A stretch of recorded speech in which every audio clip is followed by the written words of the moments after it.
In this video, I'll share with you how you can use honesty to get more customers.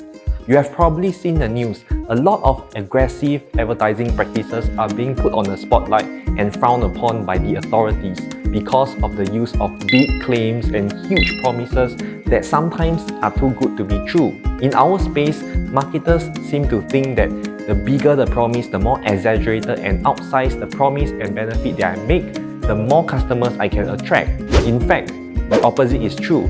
If you use honesty strategically, you can get even more customers, and I'll show you two examples of this happening. In the 1900s, there's this now legendary marketer by the name Claude Hopkins, who wrote this book, Scientific Advertising, and in the book, he cited this case study of the use of honesty. There's this apple shop and they were selling apples that could not be disposed of. So they had this marketer to come in to try to promote and sell the apples. And the marketer, upon coming to the shop, asked the shop owner, "What's the problem with these apples?" And the shop owner said, "Between you and me, these apples are rotten, but don't tell anyone." And the next day, the marketer wrote and published the ad. It says, "We have 1,200 rotten apples. It's worthless, but it's still worth the price that we asked for. Come and see for yourself if you want to buy."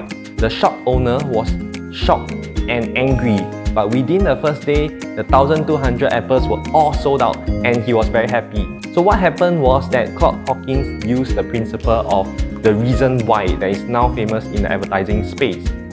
So whenever consumers see a promo or a big discount, the first thing that crosses their mind is, why is this happening? Why are you giving me a discount? And consumers, being savvy and skeptical, they will jump to conclusions themselves if you do not provide the reason why. You'll be thinking of, is this product second-hand? Is this defective? Is this counterfeit?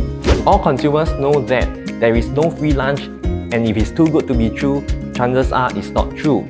So as an advertiser, we need to provide the reason why and to address the elephant in the room instead of being sneaky about it. If the reason is convincing, acceptable and believable, then chances are consumers will still go ahead and buy from you.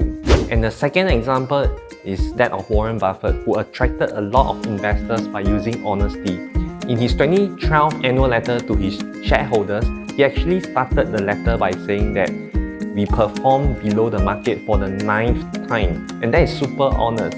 And instead of repelling investors, he actually attracted more investors with his honesty.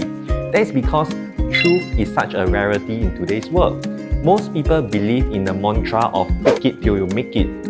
And as a result, they put on a front that is very nice to show how well off they are and make promises that are really good. It doesn't have to be like that. Today's consumers value honesty and transparency more than anything. Take for example, big companies such as Buffett. They are now disclosing everything like their revenue, the number of users they have, and even the amount that they make per user. And for McDonald's, they are even disclosing the list of ingredients they have in their food, as well as how the food is being made. So you can decide for yourself whether it's healthy or unhealthy for you to consume. In other words, we are moving into a world whereby honesty and transparency is being valued over exaggeration and overselling.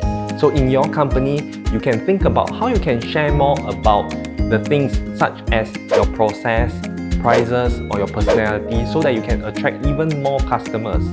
Thanks for watching this video, and don't forget to subscribe to this channel and press the bell notification button so that when new videos are released, you will be notified.